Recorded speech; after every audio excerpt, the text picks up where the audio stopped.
You are sitting in a small, overly air-conditioned office at a car dealership.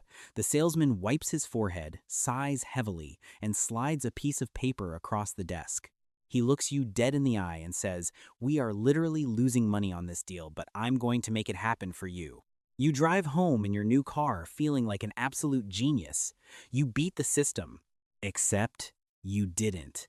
The dealership just made over $3,000 on you, and you never saw a single dollar of it. Now, imagine your neighbor sees your new car, loves it, and goes to the exact same dealership the next weekend. He refuses to play games. He slaps down a cashier's check and says the 5 words every financial guru tells you to say: "I am paying cash." He walks out paying $2,400 more than you did. Same car, same dealership, same month. We have been conditioned by our parents and internet finance experts to believe that cash is king. We are taught that avoiding debt is the ultimate financial flex. But the automotive industry doesn't play by those rules. Today, we are going to break down the 14 hidden profit layers built into every single car sale.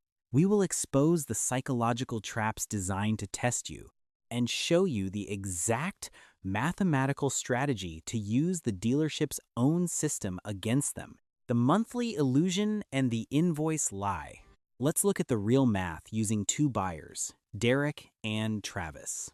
Derek has been planning his purchase for months. He pulled up Consumer Reports, found the manufacturer's invoice price for a $32,250 sedan, which was $29,900.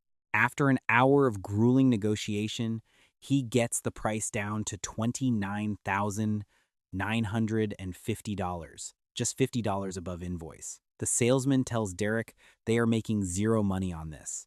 A week later, his neighbor Travis goes in for the exact same car, proudly announces he is a cash buyer, and gets quoted a significantly higher price. Why did Travis get punished for being financially responsible? Because Derek fell for the invoice illusion. The manufacturer's invoice is not the dealership's actual cost. It is a psychological anchor designed to make you feel like you won. Underneath that invoice are hidden layers of profit. First, there's the dealer holdback. The manufacturer sends 2% to 3% of the list price back to the dealership after the sale. On Derek's GAR, that's a hidden. Altu use Kirk Beshto, Dokuz use Altmashide. Then, there are volume bonuses, regional rebates, and floor plan assistance, where the manufacturer covers the interest on the cars sitting on the lot. Derek thought the dealership made $50. In reality, they made 15 times that before he even signed the contract. But that is just the appetizer. The real slaughter happens in a room you haven't even walked into yet. The hidden traps and brutal math. Derek thinks the negotiation is over. He shakes hands and is led down a hallway to a smaller office to just handle the paperwork. Welcome to the F&I room, finance and insurance. The person sitting behind this desk is not a clerk. They are the highest earning salesperson in the entire building. Public financial statements from mega dealerships reveal that this room alone generates between $2,000 and $2,800 in pure profit per car. How? Through the brutal math of financing. First, the loan reserve. If the bank approves you at 4%, the dealership might legally mark it up to 5% and pocket the difference. That is $600 to $800 in hidden profit. Next, the extended warranty. Profit margin $700 to $1,000. Gap insurance. Profit margin $250 to $400. Then comes the paperwork avalanche. Documentation fees, electronic filing markups, temporary tag fees, and notary charges. None of these numbers are huge on their own, but they add up to another $700 to $800 in pure profit. When you add the F&I profit to the hidden front-end holdbacks, the dealership just made around $3,500 on a deal where they claimed they were losing money. Now, let's go back to Travis, the cash buyer. When Travis proudly announced, "I am paying cash," he thought he was projecting power. But here's what the dealership actually heard. "I am about to eliminate $2,800 of profit from your finance office." By paying cash, Travis destroyed their most lucrative revenue stream. So, the dealership did the only thing it could.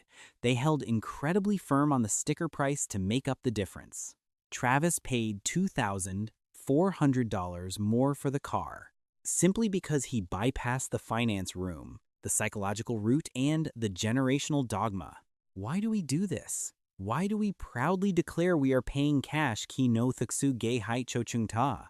Because of generational financial dogma. For decades, experts like Dave Ramsey have drilled it into our heads that debt is a moral failing and cash is the ultimate leverage. And in most industries, it is. If you pay cash to a contractor or a small business, you get a discount because you save them processing fees and risk. But a car dealership is not a normal business. They are essentially a financial institution that happens to sell cars attached to their loans. Financing is the product. When you say, "I'm paying cash," your ego feels great, but your bank account suffers. Dealerships know this human psychology perfectly, which is why they test you. When you walk in, the receptionist hands you a clipboard asking for your name, address, and if you plan to finance. That isn't a formality. Nolam bo lok tum li. Later they ask to run a credit check just to see what you qualify for. That is a commitment check to ensure you are still planning to borrow. If you reveal you are a cash buyer too early, your negotiating power shrinks to zero. The reality check and the pivot. You are not stupid for thinking cash was king. You were just playing by the rules of an economy that no longer exists. So, how do you actually beat a system designed to extract every dollar from your pocket? You use their own greed against them. Step 1. Walk in as a financing buyer. Never mention cash. This classifies you as a high-profit target, giving you maximum leverage to negotiate the lowest possible purchase price for the actual car. Step 2. When you get to the F&I room, negotiate the add-ons. You now know their margins. Say no to the $1,000 warranty markup. Step 3, and this is the most critical. Read the contract and confirm there is no prepayment penalty and no loan origination fee. Step 4. Sign the financing paperwork. Take the car home at the lowest negotiated price and pay off the entire loan balance with your cash 2 days later. You gave them the illusion of a profitable loan to get the discount. And then you killed the loan before a single dollar of interest could accrue.